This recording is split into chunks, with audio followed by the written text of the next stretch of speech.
یا عبادی، میرے بندے. ماں بھی نہیں کہتی نافرمان بیٹے کو اس طرح سے کہ میرے بیٹے کر بلاتی ہے. یا عبادی، تو کتنا ہی بڑا نافرمان کیوں نہیں، میرا ہی بندہ ہے.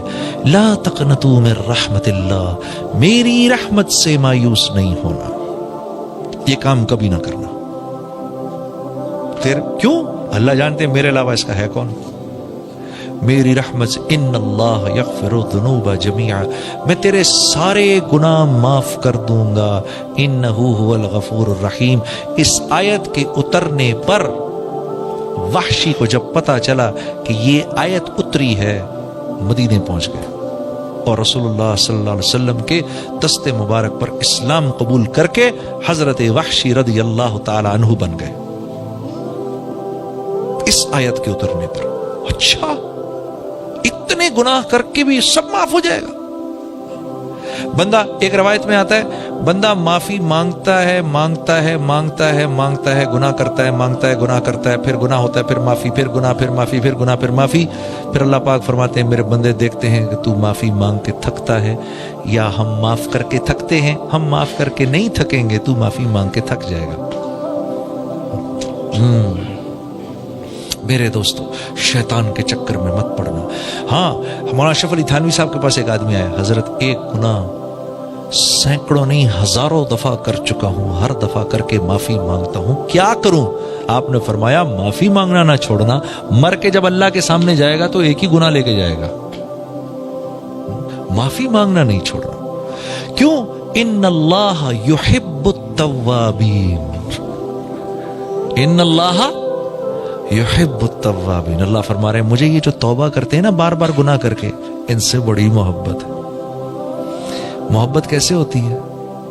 محبت کیسے ہوتی ہے؟ ہاں، میں نے دیکھا، ویسے ایک چیز مجھے بڑی تبلیغ والوں کے سامنے ذکر کروں نا کہ پیار کا، محبت کا، نرمی کا، تو ان کے مسکراتے چہرے بھی ہو جاتے ہیں. ابے یار، اور خوش ہو جاؤ یار. ہاں، محبت کی بات ہونے لگی ہے. ہاں، محبت کیا ہوتی ہے؟ یہ مجھے دیکھ کے مسکرا رہا ہے. ابے نہیں، تجھے نہیں، وہ اپنا کسی کام سے. ہاں، یا میری بیوی، یار ناراض بیوی شاید مجھے دیکھ کے مسکرائی ہے. ابے آپ کو نہیں دیکھ کے مسکرا رہی، وہ اپنے بچوں سے کھیل رہی ہے. نہیں، مجھے دیکھا ہے. آدمی اپنے پہ منسوب کرتا ہے ہر چیز کو. میرا ناراض دوست یار شاید ابھی خوش تھا، شاید میری وجہ سے خوش ہے. نہیں، آپ کہیں وہ تو ساتھ والے سے بات کر رہا ہے. آدمی جس سے پیار کرتا ہے ہر چیز کو اپنے سے منسوب کرتا ہے. یہ پیار کا طریقہ ہوتا ہے، پیار کا انداز. یہی بنیاد تھا اس بات کی. یا صنم یا صنم یا صنم یا صنم یا صمد، لبیک یا عبدی، لبیک یا عبدی، لبیک یا عبدی. فرشتوں نے کہا یا اللہ یا اللہ یا اللہ، غلطی سے نکلا ہے منہ سے.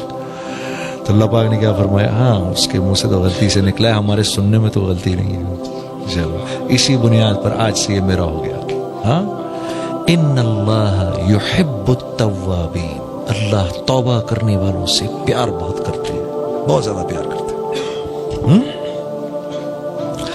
تو میرے دوستو، ہاں، عبد الرحمن بن ثعلبہ، عبد الرحمن بن ثعلبہ کا واقعہ آپ کو سناتا ہوں. نوجوان صحابی تھے، رسول اللہ صلی اللہ علیہ وسلم کی خدمت میں آیا کرتے تھے. رسول اللہ صلی اللہ علیہ وسلم کی خدمت میں آیا کرتے تھے. عبد الرحمن بن ثعلبہ. تو ایک دفعہ اللہ کے نبی نے کسی کام سے بھیجا. جب کسی کام سے بھیجا تو وہ جب یہ نکلے ہیں باہر تو ہوا چل رہی تھی، تو ایک صحابی کے گھر کے باہر کپڑا پڑا ہوا تھا. تو وہ کپڑا اٹھا تو ان کی نظر پڑی گھر کے اندر. تو وہاں دیکھا کہ صحابیہ کی جو گھر والی تھی وہ نہانے کے بعد اپنے بال سکھا رہی تھی. تو ایک سیکنڈ کے لیے ٹکٹکی بن گئی. ایک سیکنڈ کے لیے ایک دم خیال آیا، یہ میں نے کیا کیا. اف، یہ خیال آتے ہی اپنا سر پکڑا اور بھاگ کے مدینے سے باہر جا کے پہاڑوں پہ چڑھ گئے. مدینے کے باہر آتش فشاں پہاڑ تھے ارد گرد. یہ ان پہاڑوں میں جا کے بیٹھ گئے، چھپ گئے. اللہ کے نبی انتظار کر رہے ہیں. عبد الرحمن کو بھیجا، آیا نہیں. پورا دن گزر گیا. کہاں رہ گیا بھائی، کہاں رہ گیا؟ حضرت عمر رضی اللہ تعالیٰ عنہ، حضرت سلمان فارسی سے آپ نے فرمایا بھی عبد الرحمن کو بھیجا تھا کام سے، کہاں چلا گیا؟ تو مدینے میں پتہ کیا تو کہیں نہیں. کہا فرمایا آپ نے فرمایا بھائی ڈھونڈ کے لاؤ اس کو. تو یہ حضرات باہر نکلے نا, ایک دن پورا ڈھونڈتے رہے, 2 دن ڈھونڈتے رہے, کو پتہ نہیں چلا. پھر ایک بکری چرانے والا مل گیا. اس نے کہا کہ یہ جی آپ یہاں ایک نوجوان ہے, میں اس کو سنتا ہوں, وہ رات کے وقت نکلتا ہے, کہ اسے غار میں بیٹھا ہوا ہے, وہ رات کے وقت نکلتا ہے اور دھاڑے مار مار کے روتا ہے اور اللہ سے معافیاں مانگ رہا ہوتا ہے, کہ شاید آپ اسی کو ڈھونڈ رہے ہیں. انہوں نے کہا ہاں بتاؤ تو صحیح وہ ہے کدھر.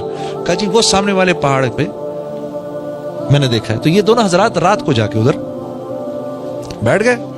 تو رات کو یہ نکلے باہر, عبد الرحمن بن سالبہ اسی طرح روتے ہوئے, یا اللہ مجھے معاف کر دے, غلطی ہوگی. تیسرا دن ہے یہ, معافی مانگ مانگ کے. تو ان دونوں حضرات نے پکڑ لیا, ان کو پکڑ کے لے کر آئے اللہ کے نبی کے پاس. فجر کے بعد حاضر کیا, یا رسول اللہ. آپ نے فرمایا کیا ہو گیا؟ کہا یا رسول اللہ بتا نہیں سکتا, ایسا گناہ ہوا ہے. ارے بھائی کیا ہوا, بتاؤ بتاؤ بتاؤ. بہت روتے روتے بتایا, مجھ سے یہ ہو گیا کہ وہ میں بال سکھا رہی تھی, میری نظر تھوڑی دیر کے لیے رہ گئی ادھر. تو آپ نے فرمایا میرے پاس آ جاتے, میں اللہ سے معافی منگوا دیتا. روتے رہے روتے رہے روتے رہے, نہیں اسی حالت میں بیمار ہو گئے. اسی حالت میں بیمار ہو گئے. بیمار ہو کے اللہ کے نبی عیادت کو گئے. اللہ نے جبرائیل کو بھیجا, کہا عبد الرحمن سے یہ کہو, عبد الرحمن کو یہ کہو کہ اللہ رب العزت نے اس کے نامہ اعمال میں دنیا میں جتنے ریت کے ذرے ہیں اتنی نیکیاں لکھ دیں. اس سے کہو اب راضی ہو جائے. اس سے کہو اب راضی ہو جائے, اب ٹھیک ہو جائے. جب عبد الرحمن بن ثعلبہ نے یہ بات سنی تو یہ بات سن کے اتنے زور کی چیخ ماری کہ ان کی روح نکل گئی. ہاں تو اتنا کریم ہے اللہ. ہاں جتنے ریت کے ذرے وہ لکھ دی. میرے بندے سے کہو چلو غلطی ہوئی, معاف کیا. غلطی ہوگی, غلطی ہونا انسانیت, انسان ہونا, غلطی ہونا اور غلطی ہونا یہ ہمارے اس بات کی نشانی ہے کہ ہم انسان ہیں. اس پر معافی مانگنا یہ بندگی کی بنیاد ہے کہ اللہ پاک فرشتوں سے کہتے ہیں اس کو پتہ ہے یہ مجھے رب جانتا ہے, اس کو پتہ ہے یہ مجھے رب جانتا ہے. حضرت شبلی رحم اللہ حالت کشف میں بیٹھے ہوئے, یہ ہمارے یہ حضرت شبلی رحم اللہ نہیں ہے, یہ جو ہمارے دور کے ہیں, یہ 400-500 سال پرانے کی حضرت شبلی رحم اللہ تھے, جو حضرت عبداللہ اندلسی کے مجاز تھے. پرانے بزرگ کی بات کر رہا ہوں. تو حالت کشف میں بیٹھے ہوئے تو ان کو کشف ہوا اللہ کی طرف سے کہ اے شبلی اگر تیرے عیب لوگوں پر کھول دوں تو دنیا میں ایک انسان ایسا نہ ہو جو تیرے سلام کا جواب دے. تو حضرت شبلی نے عرض کی اے اللہ اگر میں تیری رحمت کی وسعت لوگوں پر کھول دوں تو دنیا میں ایک آدمی بھی تجھے سجدہ کرنے والا نہ رہے. تو اللہ رب العزت نے فرمایا شبلی تو ہمارے راز کو راز رکھ, ہم تیرے راز کو راز رکھتے ہیں.